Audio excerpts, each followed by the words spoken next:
We could see the Miami Dolphins still have to play the New York Jets twice, in Week 12 and also again in Week 15. Why this game versus the New York Jets is absolutely monumental for the Buffalo Bills in this remainder of the 2023 season. And you can see this infographic I put together right next to me here. The Buffalo Bills' chances will increase to 45% with a win today and actually drop all the way down to 13%. Now, I think we need to keep in mind Joe Burrow is out for the season, and we all know the Bengals are ahead of the Bills in this playoff race, as well as the Browns, who are now without Deshaun Watson. Probably the most monumental reason for this game is the transition from Ken Dorsey to Joe Brady as offensive coordinator. It seems like Josh Allen, Stephon Diggs, and this entire offense is finally back on the same page, back believing in the potential of this offense and the future vision of this team. And how do you not love these comments from Joe Brady talking about Josh Allen being the best quarterback in the NFL, knowing his history working with Joe Burrow back at LSU. With one touchdown today from Josh Allen, he will tie Patrick Mahomes in the first 6 seasons, an NFL history record for the most touchdowns in the first 6 seasons of their career. And we all know Josh Allen is fully capable of scoring multiple touchdowns this game. So he has a chance to become the number 1 touchdown scorer in NFL history in the first 6 seasons of their career. And we have multiple players on this team fighting to be the top dogs in the league at several positions. Clearly, Josh Allen right now, the 4th best passing quarterback in total yards at 2,600. He has a chance to go over Tua's total today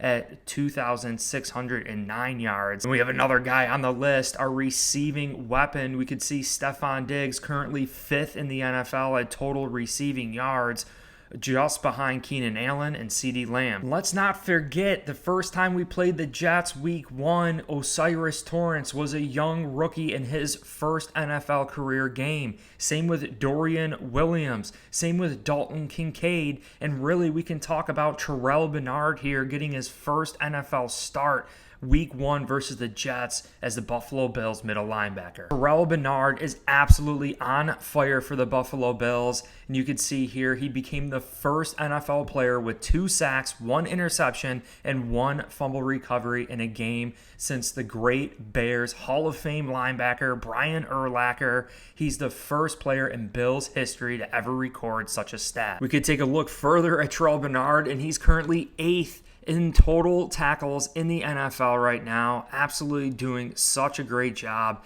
And to be honest, I don't see Tremaine Edmonds on this list. And looking at the other linebackers across the league, you could really just see the impact that Terrell Bernard has had for the Buffalo Bills this season. Not only 8th in the NFL with total tackles, but he's showing up across the stat line, something that we always preach here at BNC when we're looking at new college prospects for the Bills. It's about showing up across the entire stat line. He's got 3 sacks. He's got 6 tackles for loss. He's got 4 pass deflections. He's got 2 interceptions. And really just take a look at some of the other people surrounding him. For example, Patrick Queen, he has 7 tackles for loss. Terrell Bernard at 6.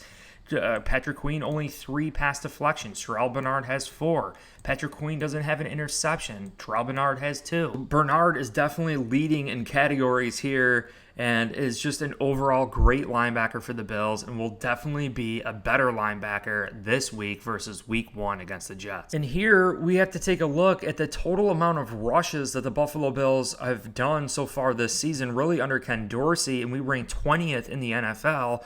Rushes per game are about 25.4 rushes per game, which is 20th, and you can see even the rush play percentage at 41.17, which is only 20th in the NFL.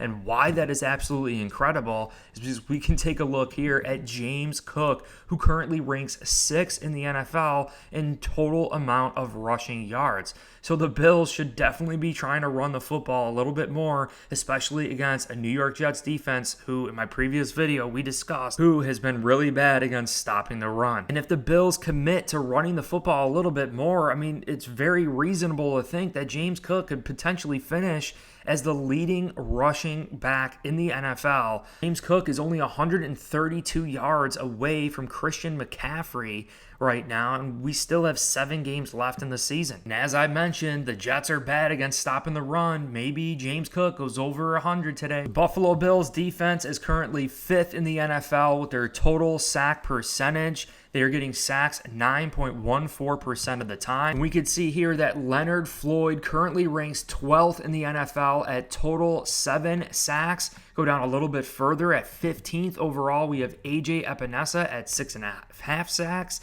Go down here to 32nd with Ed Oliver having 5 sacks.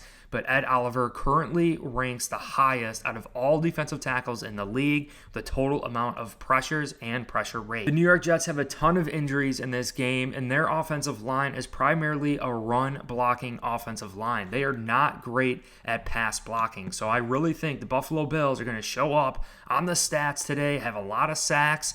Now, the other question here are interceptions. New York Jets have not scored a touchdown in 36 offensive possessions.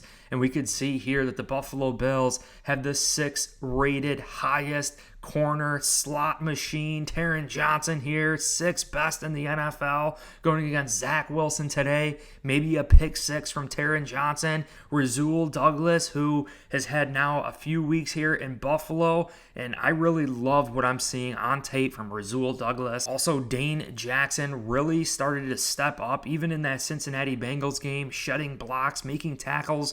Both of them can make some sound tackles, and we all know the New York Jets are definitely going to try to run the football today against the Bills, especially when they're away, when the Bills stadium is going to be sounding like jet engines. And when we reflect back to that Week 1 performance versus the New York Jets, obviously only losing by 6 points here. The Bills have 5 losses on the season, and we have only lost by a total of 25 points, averaging only 5 points per loss, which clearly is only 1 possession. We all know Josh Allen is fully capable of scoring at the end of games, and all the turnovers that we've had has been absolutely insane, especially against this game when Josh Allen threw 3 interceptions to Jordan Whitehead, and we also had 1 fumble lost. Yes, we did pick off Zach Wilson once in this game. Turnover differential was -3. When you look at the NFL average, teams lose 90.7% of the time with a -3 turnover margin in games. So for me, the formula here is to stop the run and to not turn the ball over. Yes, this is a monumental game because it is the first game with Joe Brady as the Buffalo Bills offensive coordinator. What print is he going to put onto this team, into this offense? And I think we take a look at the stats and what has been successful. Ken Dorsey really wasn't rolling with what was successful. And I know the Bills are fully capable of smothering out the New York Jets, especially if we don't turn the ball over 4 times like we did in Week 1. Established a run game offensively with James Cook being currently the 6th leading rusher in the NFL, while the Buffalo Bills offense in previous weeks are only running it 20th most in the NFL. So that should trend up. That should allow us to take care of the football.